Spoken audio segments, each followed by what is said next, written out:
السلام عليكم أبنائي وبناتي طلبة الثانوية العامة والأزهرية، وأهلا بكم في سلسلة كبسولات اللغة الإنجليزية. معكم مستر ياسر السمان. كبسولتنا النهاردة عن كلمة أيضا. كلمة أيضا. أيضا دي في اللغة الإنجليزية لها 3 معاني. كلمة أيضا لها 3 معاني. لها معنى to، ولها معنى also، ولها معنى as well. to و also و as well. ال3 كلمات دول ال3 معناهم أيضا. to و also و as well ال3 معناهم أيضا، لكن بيختلف المكان بتاعهم في الجملة. لكن احنا لازم نكون عارفين الأول إن هما بيستخدموا عشان يربطوا جملتين مع بعض. إزاي يربطوا جملتين مع بعض؟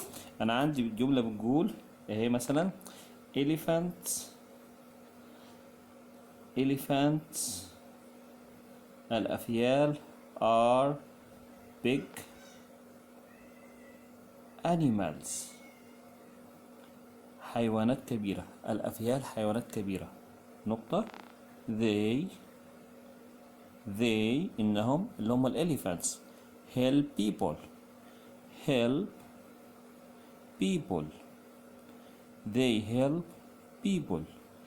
دي جملة ودي جملة، وما بينهم هما الاتنين في نقطة. أنا عايز أضم الجملتين على بعض عشان أجمع المعلومتين على بعض. أجمع معلومة إن الأفيال كبيرة وإن الأفيال بتساعد البشر، بتساعد البيبول. في الحالة دي لازم أستخدم كلمة أيضا عشان أضيف معلومة على معلومة، وهي من روابط إضافة المعلومات. as well و also و to من روابط إضافة المعلومات، لأن المعلومتين هنا بيخدموا نفس الفكرة. نقدر نقول الجملة دي إزاي؟ نقول elephants الأفيال are تكون big animals تكون حيوانات كبيرة. فاصلة بدل النقطة هخليها فاصلة، وهقول إن they help people وإن هم بيساعدوا الناس. to أيضا هم بيساعدوا الناس. to أيضا يبقى كلمة to اللي هي بتضيف معلومة مع وجود الفاصلة بتأتي في آخر الجملة.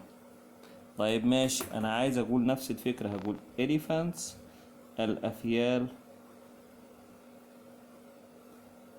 are big animals الأفيال حيوانات كبيرة، وأحط فاصلة. الفاصلة دي بتفصل ما بين الجملتين، والفاصلة معناها إن لسه الكلام مخلص. وهنقول they help people، وهنا هنحط كلمة as well معناها برضي أيضا. يبقى as well استخدمت في نهاية الجملة. يعني as well دي كمان معناها أيضا، بس دي بتاعت آخر الجملة. زيها زي to. طيب بالنسبة ل also، لا دي also الوحيدة اللي هي بتكون في منتصف الجملة. ازاي؟ هنقول elephants are big animals also وأيضا أيضا they help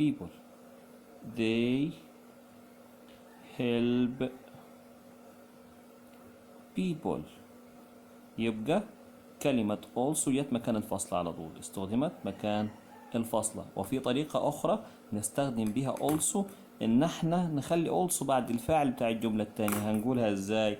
هنقول اهي elephants الأفيال are big animals. نحط الفاصلة بتاعتنا ونقول they also. مادام دي مش هتيجي في المنتصف يبقى خلاص نخلي زي ما هي بتاعتنا الفاصلة في المنتصف، ونخلي also بعد الفاعل بعد السبجكت بتاع الجملة التانية. they also help people. وهم أيضا بيساعدوا الناس. أتمنى أكون استفدتوا وشكرا ليكم.